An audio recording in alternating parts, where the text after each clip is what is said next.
Hi, everyone. Thank you for joining us. My name is Ambriehl. I am the Assistant Director of Marketing and Communications for the Destiny City Film Festival. We're very happy to bring you the 9th edition of our festival, both online and in person. So thank you so much for your support and for joining us.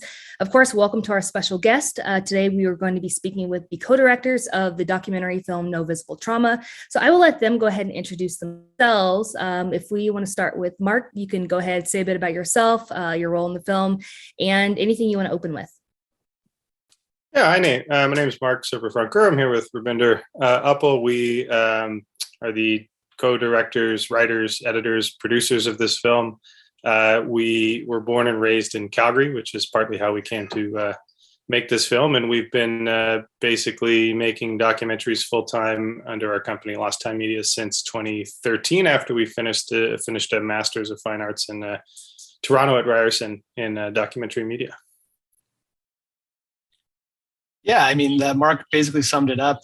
Our trajectories have been very similar, and we've worked closely together on pretty much everything we've done for the last several years. And even going back to, we've been friends for far longer than that. So our friendship and our collaboration allowed us to take on what I think is a pretty challenging topic, and allowed us, our background growing up in Calgary also and having deep roots there allowed us to tackle this topic. So I wanted to start with asking if you two could talk about just your background in documentary filmmaking and how that came about, and then kind of segue into the genesis of this project, No Visible Trauma. Sure. Yeah, I mean, I think, have been interested since, Robinder mentioned we have been friends since we were actually little kids. And I would say around high school, we, our sort of politics and artistic interests kind of meshed into documentary. And it took us a number of years, another decade or so, to sort of figure out, I think, kind of how to do it and make a living, and obviously a lot of school and such in the interim. But yeah, broadly speaking, we have an interest, I'd say, in sort of social issue and portraiture documentaries. I think in a perfect world, we've made a number of films about interesting older women in different parts of the world.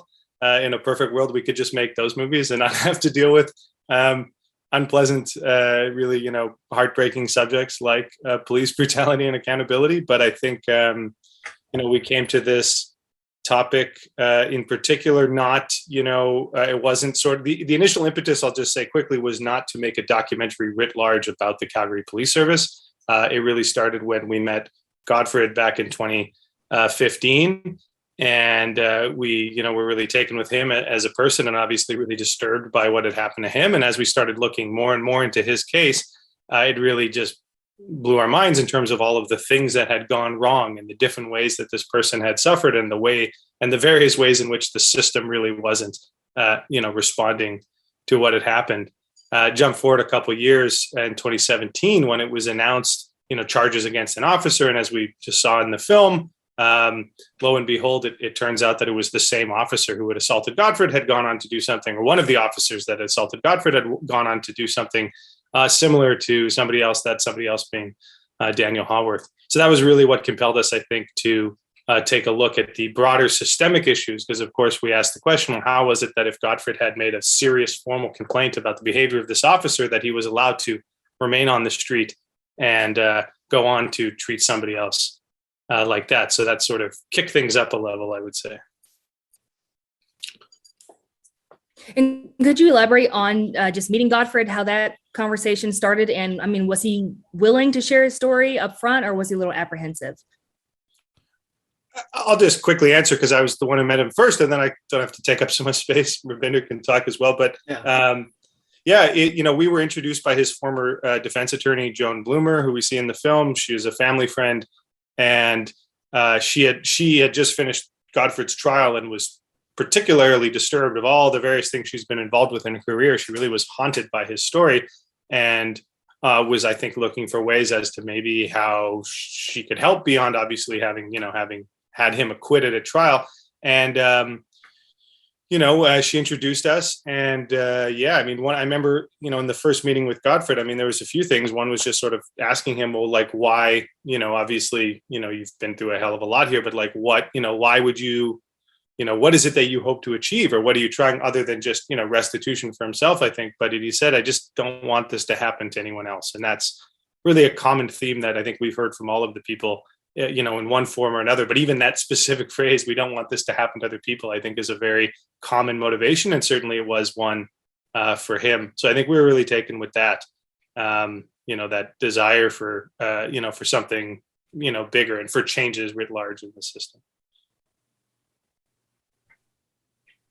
Yeah, I think just to pick up on what Marc was saying, that overwhelming desire, you see it with the Heffernans and you see it with the Haworths as well. Just this feeling that what's happened here is so heinous because it's coming from the police, the people who you think of or are trained to think of as people who will bring about justice, and that whole, also just not even just the police, but the justice system writ large, that is in some ways the perpetrator of the harm.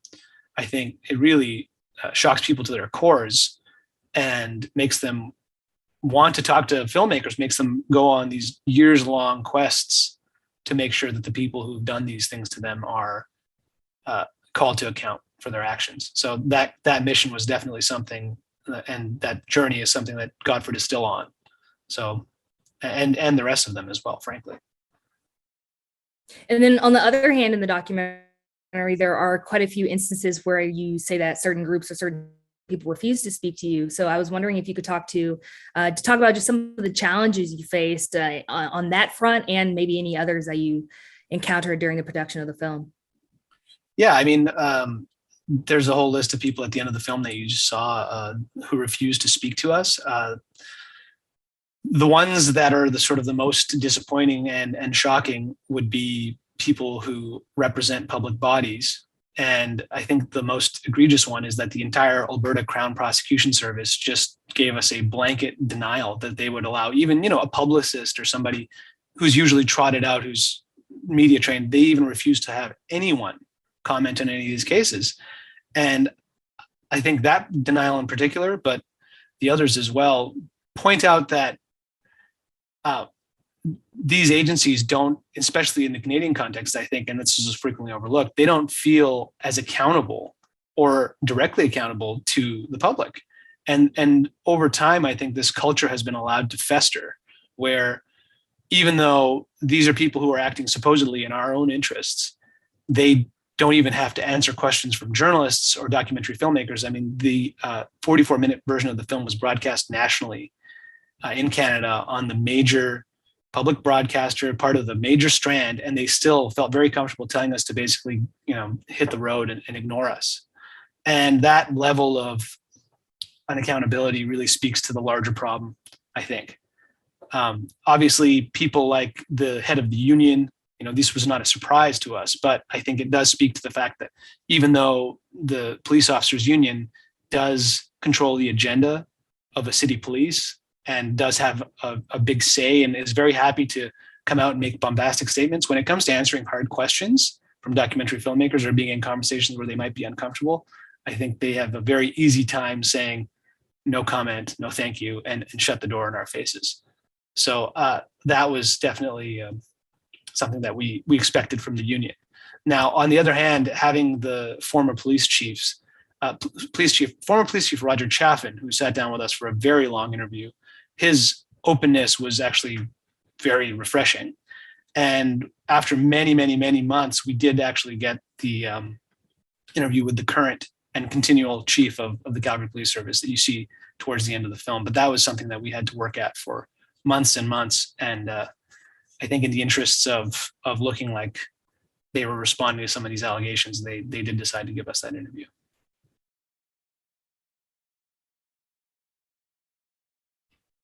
And on that note, I guess also, you talk about all the people who refuse to speak with you. Did you face any intense backlash or any retaliation from some of the stuff that you put in the film, or just, the subject as a whole?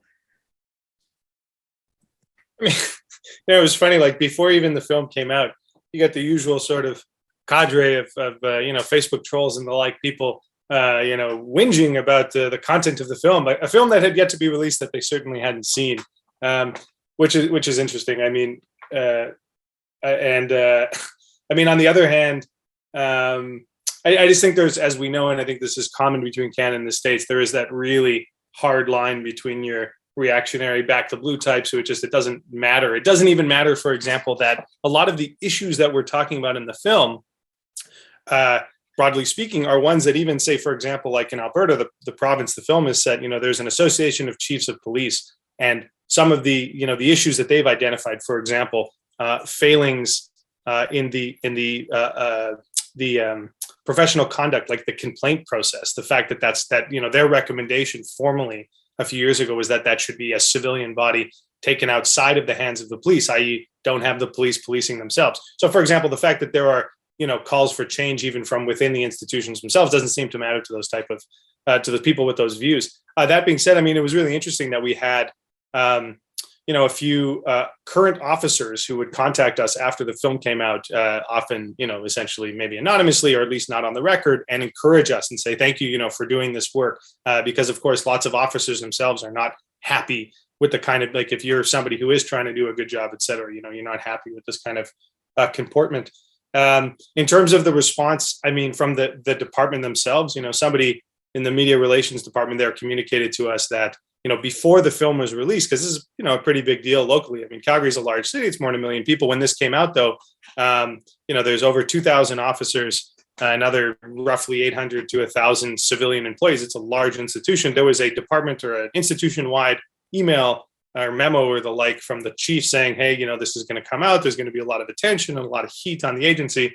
And that person in the media relations department sort of summed up. He said, there's certainly people here that they welcome this type of critique because, again, they do want some change, but there is a large portion, and who knows the numbers, they just, again, any sort of critique, it's like, oh, well, you don't understand what it's like. And they're so used to seeing themselves as the good guys and the heroes who are out there fighting the bad guys that, any challenge to that, of course, is upsetting. And that's no surprise. I mean, in terms of us personally, I mean, I don't know, if it weren't for the fact that there were so many instances of police officers, specifically in Calgary, abusing their power, harassing spouses or wives or the like, kidnappings, all sorts of weird stuff above and beyond, various types of corruption, essentially beyond what we see in the film, perhaps we would be less concerned. I mean, we, our families and such. I mean, it was always sort of something in the back of our minds, but I think, at the end of the day, it wasn't, we had to proceed. And no, I mean, we were incidentally sued by one of the officers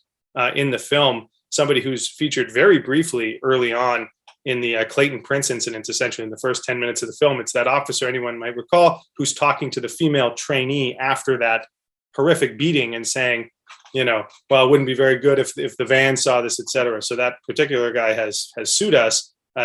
This suit is sort of stalled, but it is, anyway, so there's been some trials and tribulations of different sorts, but all in all, I mean, could have been worse, I suppose. Robinder, was there anything you want to add there? Yeah, I think I think people who actually have bothered to watch the film don't have that many angry complaints about it, other than that it just generally doesn't, I think, make the police look very good. But on the other hand, we do have people who were in the police force who are some of the strongest voices for reform. So I think that tells you something about where things are at, that this is an institution that really does scream out for reform. And actually, Marc picked up on this a little bit. The Calgary Police Service internally, they do these morale surveys, and morale is extremely low. It's the lowest it's ever been, basically. And I think part of that is this societal shift at questioning what are the police doing and how are the police policing themselves. And obviously the incidents, the murder of George Floyd, triggered something in Canada too that had been bubbling, simmering under the surface. And we see that protest that Godfred attended. There were huge protests in Calgary.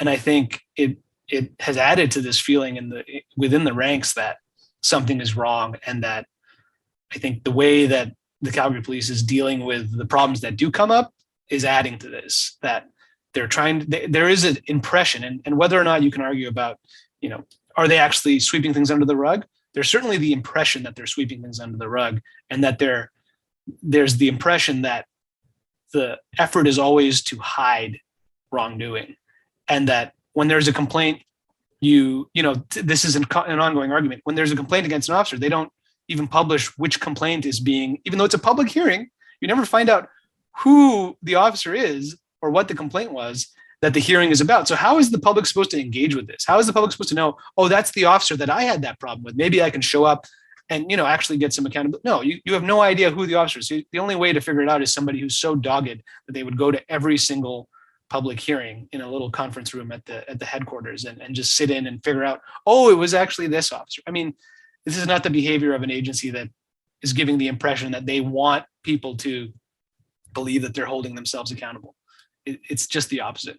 It looks like they're hiding things. And that's a very bad impression for them to have right now. And I'm glad you touched on the relationship between police services and the public. I want to ask about, I know in the US, and I know these kind of expand beyond the US as well, but we hear arguments about reforms such as stricter guidelines on the use of body cameras or calls for more civilian oversight, and then even calls to defund or even abolish the police. So I was kind of curious, could you talk specifically about the political climate in Calgary in terms of what's being called for and what's actually happening? I could start that one and then maybe Marc can round it out.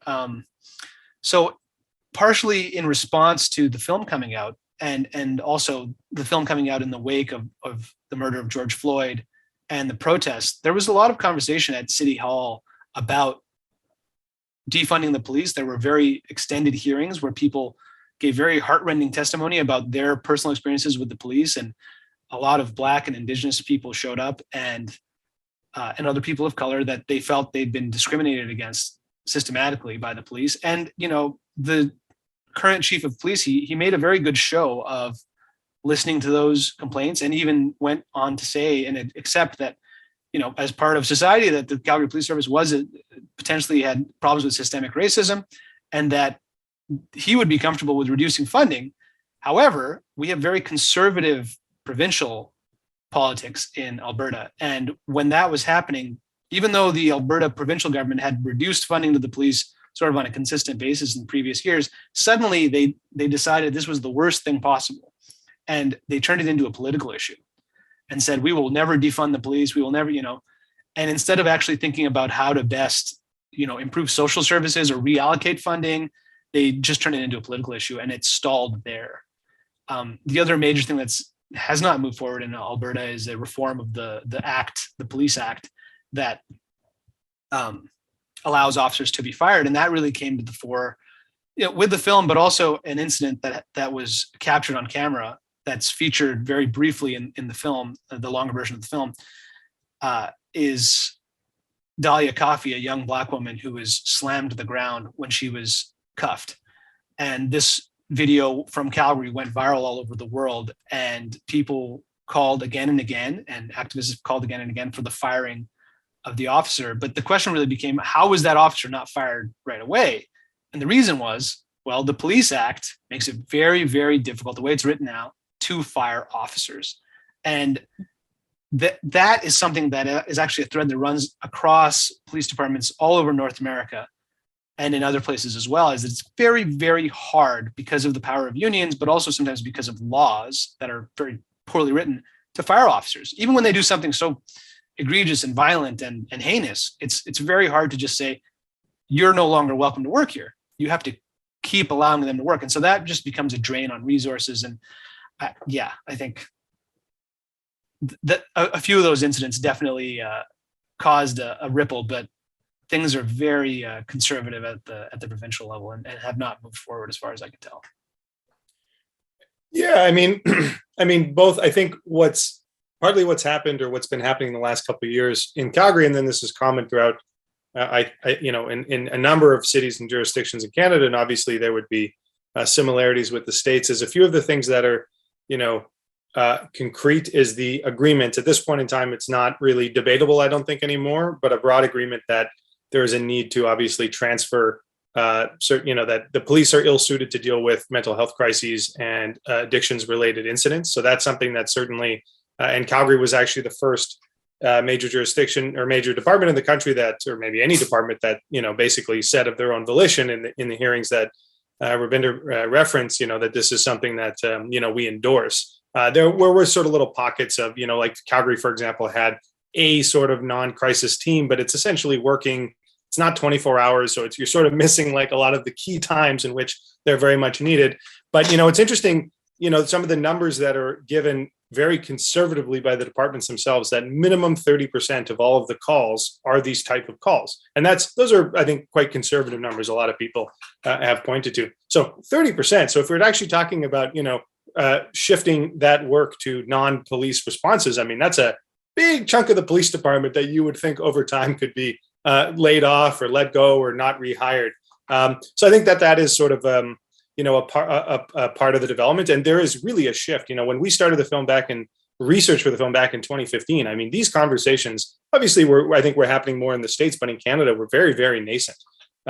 So there has been, say what you will, there's a public discourse going on about these issues that is substantive. Another positive thing, and I don't want to give anybody the impression that this has all been sorted out, but like certainly, for example, there's been a number of areas where police officers in schools, we have similar programs as you see a lot of places in the States. And obviously the schools that benefit from these programs tend to be those that are in poorer parts of town and racialized parts of town. So there is, for example, in Edmonton, which is the other major city in Alberta to the north, that's a program that I don't know exactly where it's at, but essentially it's being dismantled if it hasn't already been already. So there are some positive developments, but obviously there's a long way to go. But we're always, we're very happy to, show the film in the States. I think we suffer in Canada or have suffered in Canada historically from this notion that, racism, police brutality, these are American problems. We don't have that up here in Canada, and there's sort of this reinforcing ethos, and I think this is shared in sort of stereotypes in the States. Oh, Canada, it's better up there. They're nicer or something.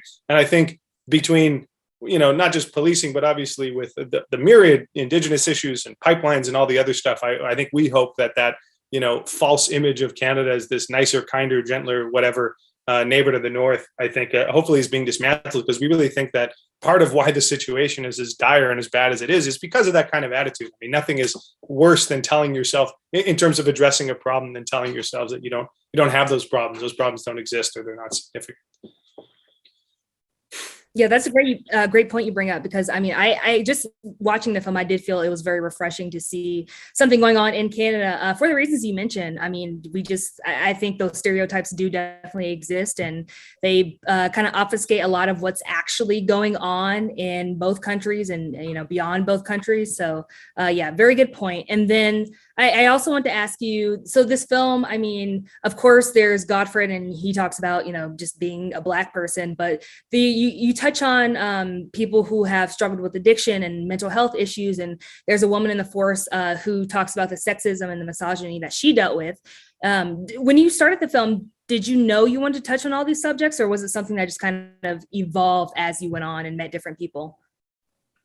It definitely was something that, as we researched, we realized all of these bigger issues in terms of police were at play right in Calgary, and that it hadn't been spared at all. Any of the sort of, if you look at the long list of issues that come up in police departments, Calgary seemed to have all of them. And these articles kept coming out when we were doing the research before we'd really started doing our proper shoots. And it was just, we were flabbergasted, this idea that there could be more shootings, police killings in Calgary in any year than a large department like New York or Chicago is just completely bewildering. And if you look at the difference in homicide rate or, gun violence, it's insane that Calgary would be killing, that anyone in Calgary would be getting shot at that kind of rate. It's insane.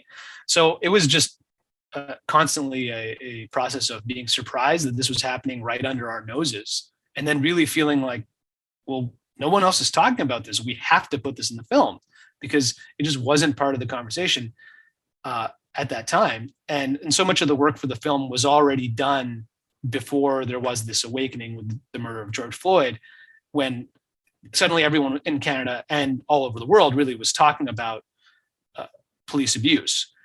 But all those issues were already there, and we were looking into all the topics that we delved into in the film before that.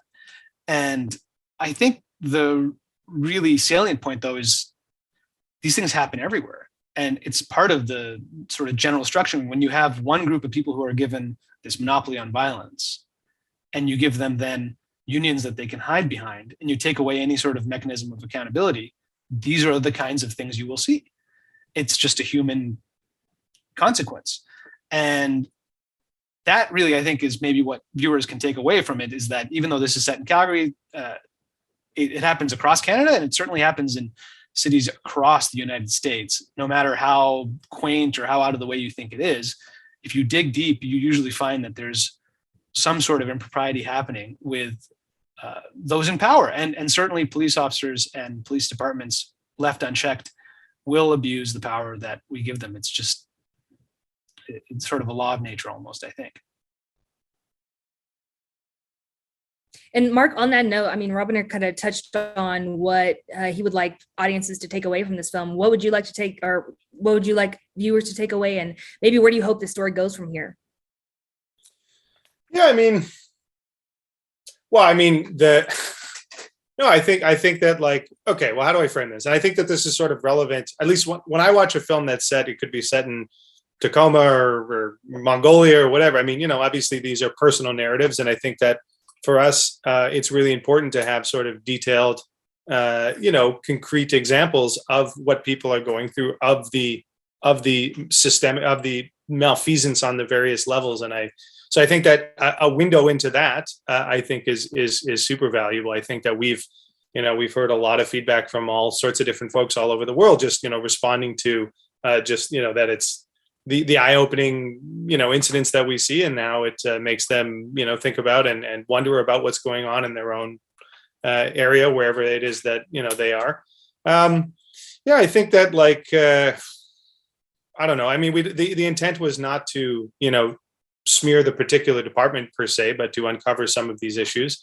And I think I hope that the film, we did not want to give sort of a false sense of hope, that everything is turning out fine, because unfortunately that's not the case. And in fact, in all of the stories in the film, if people want just brief updates as to what's been going on since, Godfred's case remains unresolved. I mean, hopefully it looks like there's some progress on his lawsuit, as we, in the wake of the sentencing of Lindsay in the Haworth instance, he resigned from the police department, which, as we saw briefly in the title at the end of the film, made him no longer under the jurisdiction of the complaint process, so the professional conduct side of it. So he's walking away. I mean, he was given a 90-day in the end, he was given a 90-day jail sentence to be served on weekends, but essentially because he has no record, COVID, a bunch of other things, he never stepped foot in jail. There's no reason to believe that that's the case. And of course, he's appealing it. So he may end up in the end having the charge thrown out. We don't know. That we're still waiting on.